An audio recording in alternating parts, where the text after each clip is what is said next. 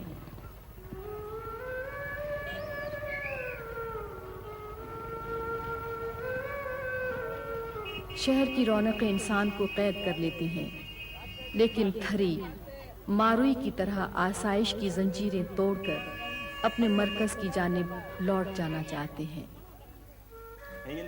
تھر کے لوگ اپنی مٹی، اپنی روایات اور اپنی آزادی سے محبت کرتے ہیں۔ ان کے دلوں میں دکھ موجزن ہے، لیکن چہروں پر جد و جہد سجی ہے۔